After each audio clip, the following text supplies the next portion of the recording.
What if I told you there was a game out there that combined the combo system and level design of the best years of the Tony Hawk's games with the crazy weapons and platforming of PS2 classics like the Ratchet & Clank series, and wrapped it all up in a punk rock fueled vulgar open world? Well, you get one of the weirdest and wildest AAA games of this generation, but you also get a game that is totally bitchin'.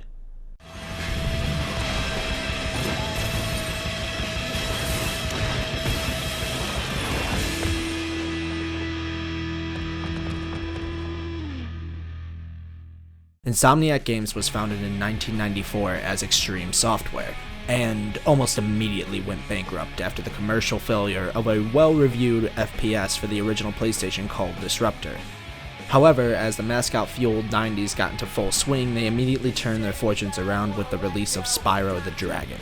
The success of this series saw Insomniac become a household name in the PlayStation fanbase, and as they headed into a new generation on the PS2, Insomniac became even more reputable with the release of the Ratchet & Clank series, another pair of iconic PlayStation mascots. You may be wondering, all this history is great, Blake, but what does this have to do with Sunset Overdrive? Keep holding that thought, I'll be getting to that later.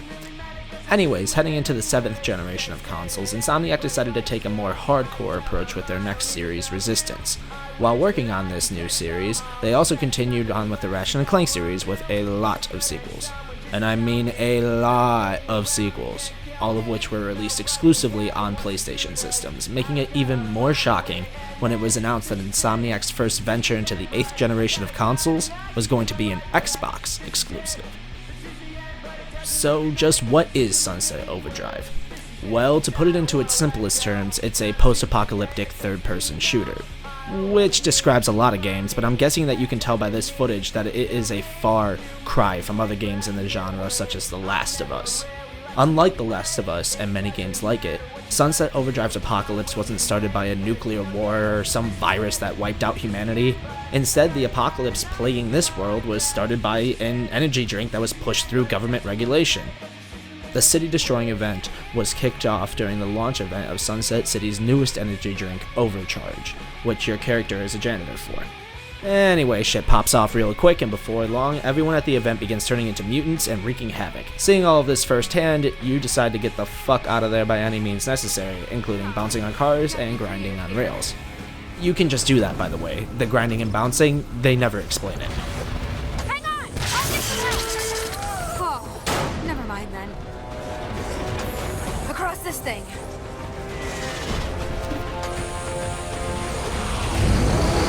No, not that way.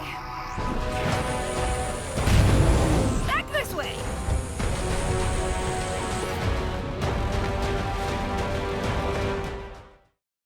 Relieved to be home, your character boards up their apartment, grabs a beer, kicks back, and lets the apocalypse happen. Cut to some time later, and you've run out of beer and you finally have to leave your apartment and save the city.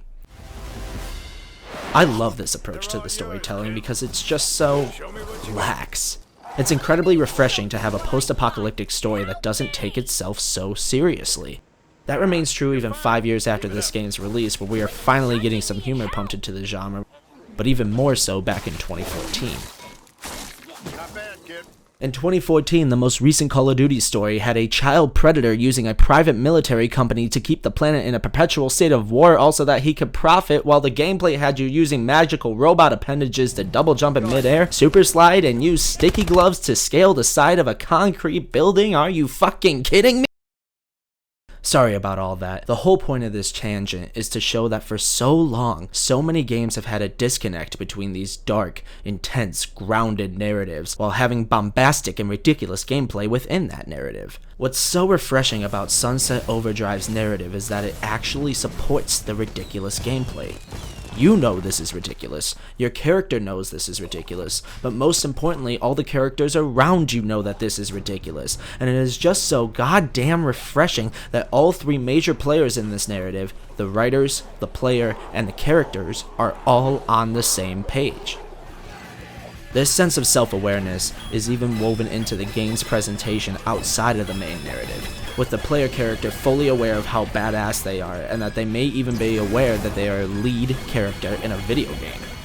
With instances like them acknowledging when you restart a challenge over and over to get the high score, The OC or them frequently breaking the fourth wall and looking directly into the camera, you as the player really get the sense that the character you control is in on the joke and that it's okay to laugh.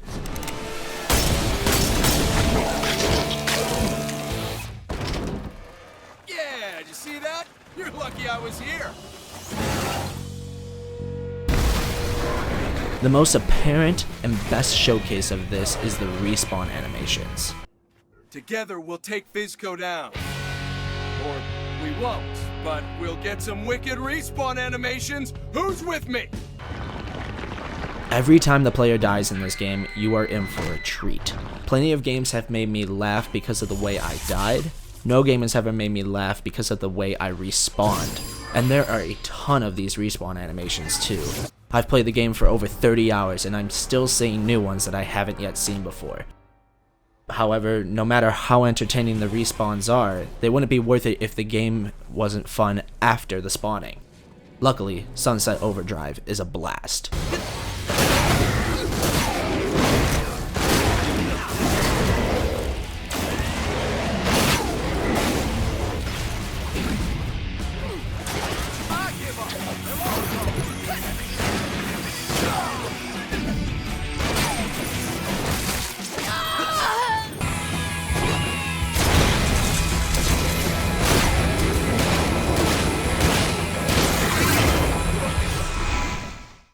So, just what do you do in Sunset Overdrive? Well, you make your way through the city, killing mutants, robots, and scammers while flying, grinding, bouncing, wall running, parkouring, somersaulting, and shooting. I feel like I'm missing something. Oh yeah, and sliding on water, because your character is just that badass. You combine all of these abilities and more to create a massively satisfying open-world roller coaster of chaos. Insomniac uses all of their talent and past experiences to create an incredibly dynamic and excitingly over-the-top third-person shooter. The shooting controls feel like a refined version of Ratchet & Clank's, with ADS providing a great deal more precision than the PS2 classics. Not to say that this new sense of precision is all the focus now, as the shooting is quite forgiving overall. This blends perfectly with the high-octane, fast-paced movement system that gives the player a sense of power that few shooters alone allow, let alone a post-apocalyptic shooter. For example, when I'm grinding into a mob full of mutants at 20 miles an hour, launching off an exploding car to fly above them and then using a rocket launcher loaded with exploding teddy bears to start wiping them out, the last thing I want to worry about is slowing down the action to hit a specific weak point. Speaking of that rocket launcher, the weapons are another exceptional element of Sunset Overdrive, and this aspect of the game can be directly traced back to its heritage in Ratchet & Clank. That series is known for many things, but its main legacy is the sheer variety and uniqueness of the guns in the games, and Sunset Overdrive carries that torch. From the aforementioned TNT Teddy to a gun that launches fireworks that explode into mythical Chinese dragons to a gun that fires out minicopters with pistols hanging off of them that hunt your enemies down. I mean, the first gun in the game you get is a flame-throwing shotgun, and it's called the Flaming Compensator, and it looks like... yeah. The variety and creativity of the weapons in this game is something rarely seen outside of Insomniac Games, and it is one of the driving motivators to continue playing the game long after the story has concluded. The wackiness of the guns and seeing their effectiveness improve and change as I leveled them up kept me playing this game long after I would have put most third-person shooters down. This motivation also drove me to do a lot of the normally useless extras that many open-world games are bloated with. I've never bothered with things like the hidden packages in the GTA series because the only point of the items is just collecting the items themselves.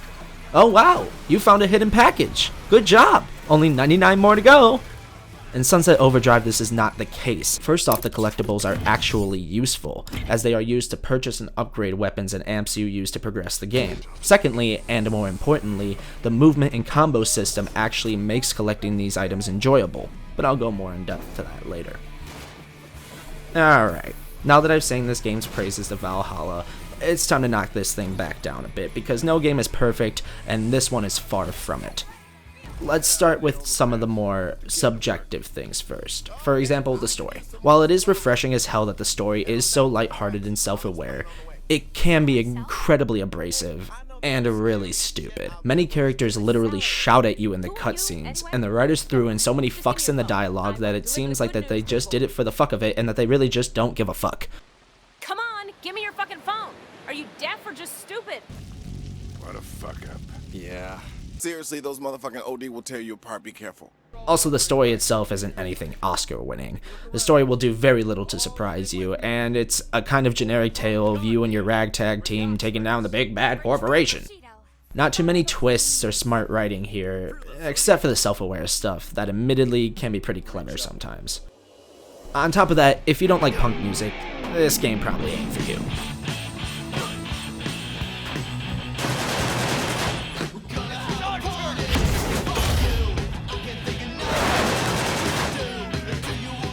This game lives and breathes punk rock culture, and the dialogue, soundtrack, and attitude of the characters. So if you don't like any of that, or punk music makes your ears bleed, you're probably going to hate this game because the punk influences are almost impossible to avoid. I happen to like punk music quite a bit, so this isn't a problem for me, but if you don't, you have been warned. Now on to the more objective stuff. And there are definitely some aspects of the game that fall short in the gameplay department. A good example of this is the nighttime base defense missions. These missions require you to place traps around a certain area while hordes of enemies attack, and you have to keep a vat in the middle safe for a certain amount of time. While these missions are not inherently bad, they are weak in this game because they limit your movement and limit your creativity in fighting options. Since all of the enemies come from the same 3 or 4 locations creating choke points, they're just boring to defend. This wouldn't be a big deal if these missions were optional, but they aren't. Every time your base moves, which happens a good 3 or 4 times in the 10-hour story, a mission like this is required for you to complete. On top of this, these missions are required if you want to build new amps and overdrives, which are necessary to have in order for your character to be upgraded. On my first playthrough, I actually didn't even utilize some of the more interesting overdrives just because I forgot they existed because I avoided these particular missions so much. Plus, you have to replay these missions over and over again in order to keep crafting these overdrives, which makes the repetitiveness even more apparent in the larger scope of the game. This repetitiveness is probably the most consistent problem with the game, as it bleeds a lot into the optional content. The challenges in particular remind me of MGS5's side ops, in which they are just the same activities scattered around all different parts of the map with very little variety separating them. However, the high score rewards and the connection to online leaderboards in Sunset Overdrive do give you a lot more incentive to actually complete these activities versus MGS5, and to try to complete them as best as possible. Remember at the beginning how I said this game is reminiscent of the Tony Hawk series' best days? Well, the open world is the catalyst for that statement. Using the movement and combat system to traverse the world creates an enlightening and beautiful flow to the game that brings fun and entertainment to the forefront of the experience. This flow is the ignition for some of the most fun gameplay I've experienced in years, and the reason for that is how the world is so well crafted around this sense of flow. One of my personal favorite Tony Hawk's games was American Wasteland, and while it can be argued that this isn't objectively the best game in the series, it was the peak of the series for me because it was the first game in the series to introduce an open world. While the open world was more of a series of levels with tunnels connecting them, those very tunnels allowed you to continue your combo from level to level indefinitely, giving an immense sense of triumph when you got an insane high score, and an immense sense of defeat when you slammed. This high-risk, high-reward, self-imposed challenge kept me playing Thaw long after its prime, and I continue to pick up and play this game every now and then to this day. This high-score, self-imposed challenge is Sunset Overdrive's bread and butter. The combo and scoring system that gives you more power the more stylish and succinct your movement and kills are encourages the player to traverse the open world in the most dynamic and interesting ways possible. And it gives that same sense of elation when you finally beat your high combo, but the same sense of defeat when you just barely miss it. Yet the game flows so well that even when you do miss it, the game keeps beckoning you to try and beat your high score just one more time. It is the same high-risk, high-reward gameplay that frequently has me playing this game for hours at a time and not complete any story or side missions because I was having such a blast.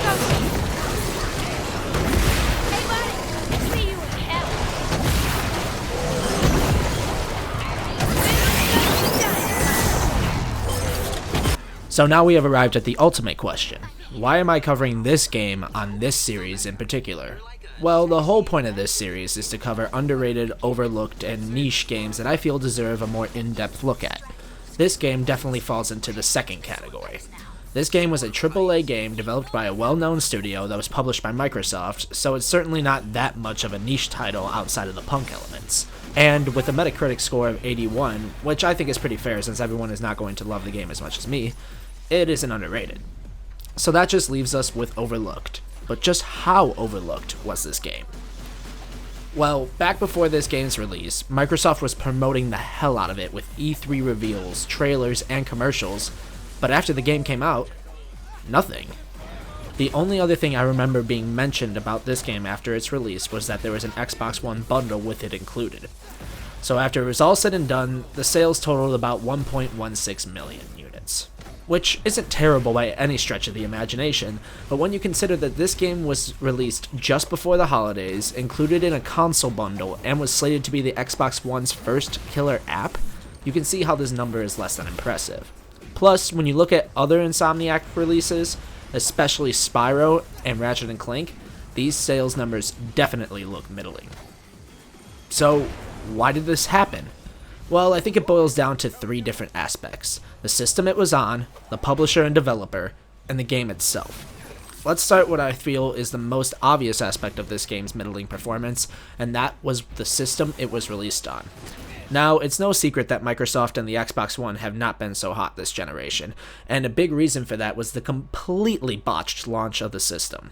Now, to give them some credit, Microsoft has done a lot to correct the course in the last couple of years, so it may be difficult to remember that the Xbox One really stumbled out of the gate, with controversies about the system not being able to play used games, to the just awful Kinect being required for the system to even turn on, to the fact that the system just really didn't know what it wanted to be. Was it a game system? Was it a cable box? A streaming hub? Even Microsoft's own marketing didn't really know, and this caused the Xbox Ones to be really sluggish in its first year. Sunset Overdrive was supposed to change all that by being the first big exclusive that made you want to go out and buy the system. But that just leads right into my next point: the publisher and developer. Looking back at all the earlier titles that I discussed previously, what was the one thing that they all had in common? They were all PlayStation exclusives. So when Microsoft, Sony's main rival at the time because Nintendo was just doing fuck all with the Wii U, announces that they are publishing a game from a studio that is closely associated with their main rival, it was quite shocking.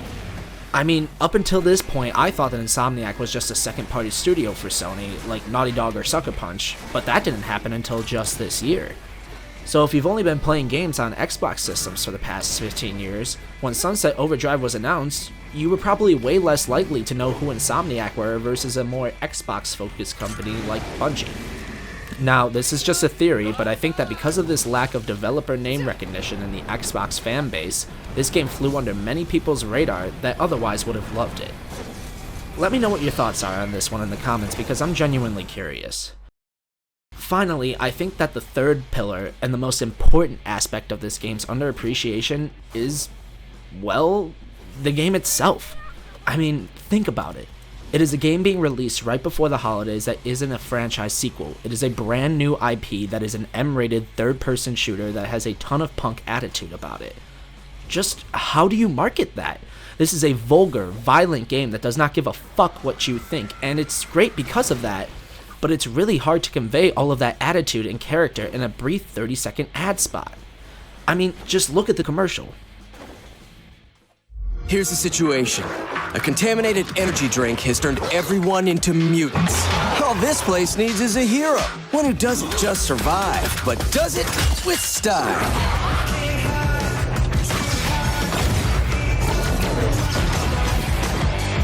Who is this hero? Me! Not me? Oh, you!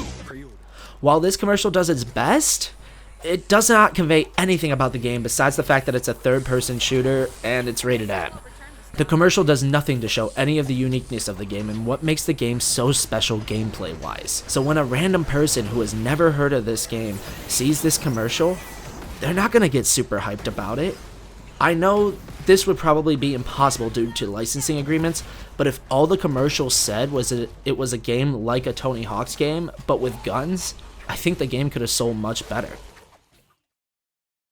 Too often now, games are becoming more and more like movies, with all of the budgets going to hiring big-name Hollywood actors and creating scripted set pieces that offer little to no interaction from the player. It's like a lot of developers are taking away the most important part of the game, the gameplay. Sunset Overdrive really is a once-in-a-blue-moon kind of game. A game that doesn't take itself seriously, combines tried and tested methods to create a new gameplay experience, and makes players' enjoyment of the gameplay its highest priority. Which is a damn shame, because now that Insomniac has been acquired by Sony, who by the way rejected the original pitch for Sunset Overdrive, so that's how it ended up at Microsoft in the first place, the men and women over at Insomniac may never be able to improve on this gameplay-first mentality. I'm not going to spoil anything here, but the ending of the game does hint at the developer's interest to do an even bigger and better sequel, but now that may never happen. But I'd hate to end on such a down note, because some games are just so good that they don't need a sequel. They were perfect for the time and place that they were created, and they are so good that they can stand that test of time. Sunset Overdrive is one of these games. Now that it's on PC for the first time and it's only $20, there's no better time to jump into this beautiful, vulgar, chaotic world and kick some ass. 1, 2, 3, 4.